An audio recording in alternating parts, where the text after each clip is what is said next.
Hey everyone, we are talking about Aurora Cannabis, ticker ACB. And if you haven't checked out my last two videos, I covered Tilray and High Tide. You should definitely do so. And so is ACB a buy, a sell, or a hold? Okay guys, important stuff to talk about. I'm sure most of you have heard about the recent bill that was reintroduced to decriminalize cannabis. So this is a pretty big deal if it gets passed. We're likely to see another weed boom as everyone rushes in to buy anything that's even related to it. If you're a newer investor or one that's been around the block a few times, then you have probably heard Aurora Cannabis. They are one of the bigger, more popular names out there in the weed space. And so ACB, are they a buy? I will tell you everything you need to know about the company so you can make an informed decision on your investment. Okay, so the company trades on the TSX and New York Stock Exchange and has a market cap of over $2 billion. So on the revenue growth side, it looks like Aurora was firing on all cylinders, growing top-line revenues over 1,100% in 2017, followed by 205% in 2018, and 344% in 2019, and then it fell off a cliff. So what happened here was essentially the company faltering in their business strategy. They focused heavily on the premium cannabis segment, only to find out that consumers want the cheapest weed for the price. The market share for weed costing less than $9 a gram had grown from 2% to 17% in just a span of 3 months, and the trend was expected to continue. So the company was then stuck with expensive weed and no demand. This led to wastage, along with the company being forced to sell their overpriced products at lower prices. So you'll see that here in this spike in cost of goods sold that was triggered by very healthy gross margins of 58%, falling all the way to negative 12%. There was also an increase in selling goods and administration and research and development expenses. And to top it all off, there was a $2.2 billion impairment of goodwill.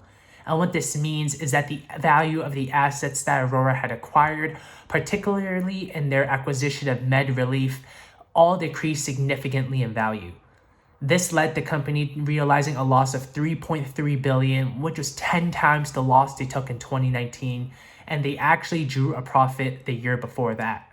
So this does not look good at all. The only shining light I can say is maybe that their new CEO can make the right moves to slowly turn the company around. This really deserves a negative number, but I'll give this a 0 out of 10. Okay, so on the balance sheet, the company has $169 million of cash liquidity, and when we compare this to their current liabilities, they owe almost $273 million within the next year. So calculating the current liquidity ratio, that is how easily a company can pay off their short-term debts, we get a ratio of 0.62, which is below that target of 1 that I would like. And this would be a concern to me as an investor, but it does look like the company will be fine in the long term as they have more than enough assets to cover any debt. But you can see here the effect of that goodwill impairment. This shaved a significant portion of their assets off the balance sheet. So when everyone was talking about ACB going down on fire, they were not wrong per se.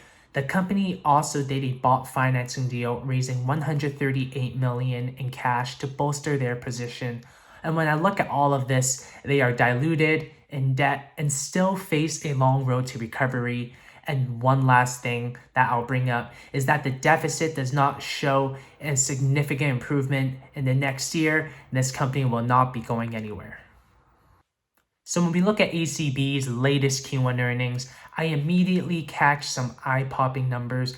Top line revenue of $55.2 million and cost of goods sold at nearly $141 million. Their revenues declined by 25% and gross margins contracted by 155%.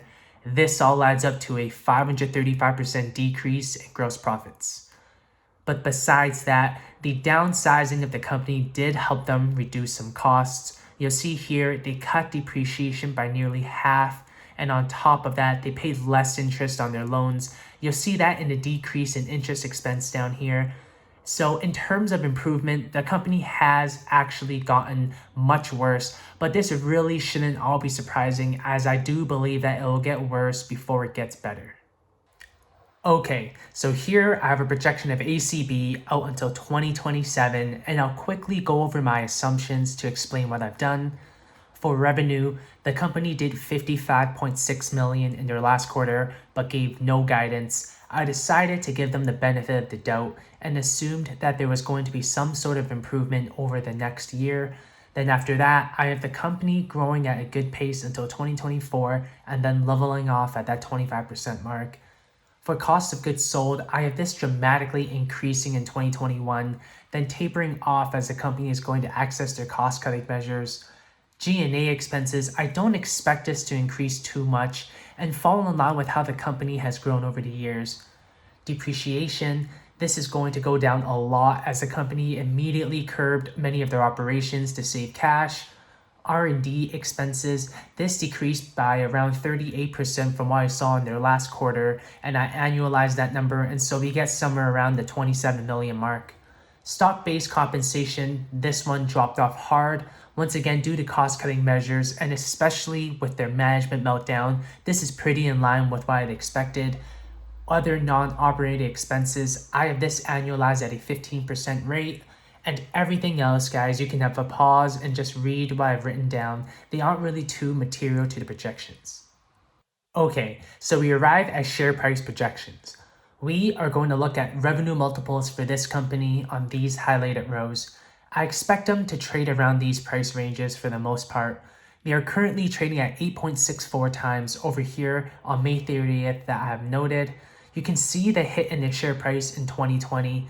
Things have not been going great for the company, but over time, you can see a recovery in the share price from the teens all the way up to around $42.38. And I specifically ignored the $56 range because I don't expect them to trade at these revenue multiples years down the line. But to get there, you are going to have to believe that this company makes all these right things happen, and we've seen them falter before. So why would you want to take the chance on this company when you could be investing into another that has shown continuous improvement over time? Okay, ACB is not a buy, everyone. In fact, I'd stay far away from this company if I could. And I say this only because there are better options in the cannabis space. Companies with more proven track records and are moving forward, not scaling back. And so thank you for tuning in, everyone. We'll see you next time.